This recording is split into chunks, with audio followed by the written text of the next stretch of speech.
BJP జాతీయ అధ్యక్షుడు JP Nadda Novotel నుంచి ప్రొఫెసర్ నాగేశ్వరరావు ఇంటికి వెళ్లారు. అనంతరం ఆనంద్ శంకర్ జయంతో నడ్డా సమావేశం కానున్నారు. హైదరాబాద్ చేరుకున్న నడ్డాకు శంషాబాద్ విమానాశ్రయంలో బీజేపీ రాష్ట్ర అధ్యక్షుడు బండి సంజయ్, ఇతర ముఖ్య నాయకులు ఘనస్వాగతం పలికారు. అనంతరం తెలంగాణ బీజేపీ నేతలు జేపీ నడ్డాతో భేటీ అయ్యారు. కిషన్ రెడ్డి, బండి సంజయ్, లక్ష్మణ్, రఘునందన్, విజయశాంతి, వివేక్లు ఈ సమావేశంలో పాల్గొన్నారు.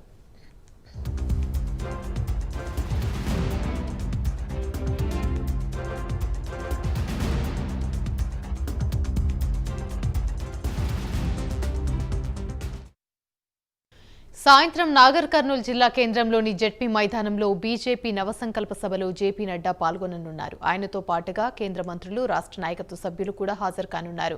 9 ఏళ్ల కాలంలో బీజేపీ పార్టీ చేపట్టిన అభివృద్ధి కార్యక్రమాలను, అవినీతి రహిత పాలనను తెలియజేసేందుకే తాము ఈ సభను నిర్వహిస్తున్నామని బీజేపీ నేతలు అంటున్నారు. దాదాపుగా 1,00,000 మంది ఈ సభకు హాజరయ్యేలా ఏర్పాటు చేశారు. బూత్ లెవెల్ కమిటీ నుంచి కార్యకర్తల ద్వారా ప్రజలకు సమీకరించిన సభకు తరలి వచ్చేలా భారీగా ఏర్పాట్లు చేసింది.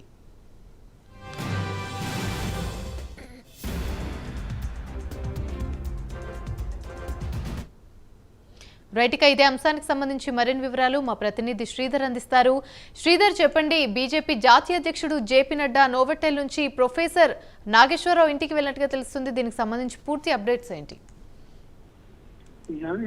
కాసేపటి క్రితమే ప్రొఫెసర్ నాగేశ్వరరావు ఇంటికి బీజేపీ జాతీయ అధ్యక్షుడు జేపీ నడ్డా కూడా చేరుకున్నారు. ఆయనతో పాటు కేంద్ర మంత్రి కిషన్ రెడ్డి, అలాగే ఎంపీ డాక్టర్ లక్ష్మణ్ కూడా నడ్డాతో పాటు నాగేశ్వరరావు ఇంటికి చేరుకున్నారు. అటు నాగేశ్వరరావు ఇంటికి వెళ్ళినట్టు నడ్డాకు నాగేశ్వరరావు కుటుంబ సభ్యులు ఘనస్వాగతం పలికారు. అటు మహబూబ్ నగర్ లో సభ ఉన్న నేపథ్యంలో మహబూబ్ నగర్ లో ఉమ్మడి మహబూబ్ నగర్ లో నాగర్ కర్నూలు ఉన్నటువంటి పార్లమెంట్ ఏదైతే ఉందో ఆ పార్లమెంట్ లో భారీ బహిరంగ సభకు హాజరు ఉన్నటువంటి నడ్డా ఇంకా నవోటల్ కు చేరుకున్నారు. నవోటల్ లో కూడా పార్టీ ముఖ్య నేతలతో దాదాపుగా గంట చర్చలు జరిపారు. తెలంగాణ ఉన్నటువంటి పరిస్థితులు ఏవైతే ఉన్నాయో పార్టీ ఒకవేళ కూడా పార్టీ దీనిపై ఎటువంటి ఫోకస్ పెట్టిందన్న దానికి కూడా నేతలకు సూచనలు అయితే చేశారు. ఆ తర్వాత కూడా ప్రతి పర్యటనలో ఎప్పుడైతే తెలంగాణకు కానివ్వండి, ఇతర రాష్ట్రాలకు కూడా బీజేపీ అగ్రనేతలు ఎవరైతే ఉన్నారో వారు వెళ్తున్నప్పుడు ఇంటలెక్చువల్స్ కానివ్వండి, ప్రముఖ నేతలను, వ్యాపారస్తులు కానివ్వండి, సినిమా కళాకారులను వీళ్ళందరినీ కూడా కలుస్తున్నారు, క్రీడాకారులను వీళ్ళందరూ.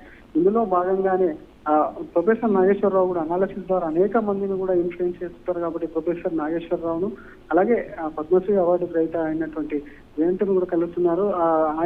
వారి ఇద్దరిని కలిసేందుకు కూడా ఇప్పటికే అటు ప్రొఫెసర్ నాగేశ్వరరావు ఇంటికి చేరుకున్నారు. అక్కడి నుంచి నేరుగా కూడా ఫిలిం నగర్ లో ఉన్నటువంటి జయంత్ ఇంటికి కూడా చేరుకుంటారు. ఆమె పద్మశ్రీ అవార్డు గ్రహీత. ఆమెతో పాటు కూడా వీరిద్దరితో చర్చకి దాదాపుగా మోడీ 9 ఏళ్ల పాలన, 8 ఏళ్ల పాలనపై జరిగినటువంటి అభివృద్ధి సంక్షేమ పథకాలను వాళ్ళకి వివరిస్తూ కూడా దానిపై ముద్రించినటువంటి పుస్తకం ఏదైతే ఉందో దాన్ని కూడా బహుకరిస్తారు. అనంతరం అక్కడి నుంచి బయలుదేరి నేరుగా జేపీ నడ్డా శంషాబాద్ ఎయిర్పోర్ట్ చేరుకొని అక్కడి నుంచి ప్రత్యేక హెలికాప్టర్లో నాగర్ కర్నూలు చేరుకొని అక్కడ భారీ బహిరంగ సభలో కూడా అక్కడ పాల్గొన్నారు. అసలు జేపీ నడ్డా ఎప్పుడైతే కర్ణాటక ఎన్నికల అనంతరం కూడా రాష్ట్రంలో ఒకవైపు కాంగ్రెస్ బలం పొందుతుంది, బీజేపీ డీలా పడిందని చెప్తున్నటువంటి నేతల మధ్య కూడా సమన్వయం లేకపోవడంతో కూడా మొదటి పర్యటన కావడంతో కూడా నడ్డా ఆ సభలో ఎటువంటి ప్రసంగిస్తారన్న దానికి ఒక ఆసక్తి ఉంది. నిన్న మనం చూసాం, అటు ఒకవైపు కోమటిరెడ్డి రాజగోపాల్ రెడ్డి, మరోవైపు కూడా అటు ఈటెల రాజేందర్ కూడా ఢిల్లీలో నడ్డా మరియు అమిత్ షాతో ప్రత్యేకంగా సమావేశమయ్యారు. ఈ సమావేశంలో కూడా ఒకవైపు ఇటు రాష్ట్రంలో బీఆర్ఎస్, బీజేపీ ఒక్కటన్న భావన వెళ్తుందన్న దానిపై ప్రత్యేకంగా ప్రతిపాదన అయితే ఆయన ముందు పెట్టారు. అది ఎట్టి పరిస్థితిలో కాదనే విధంగా కూడా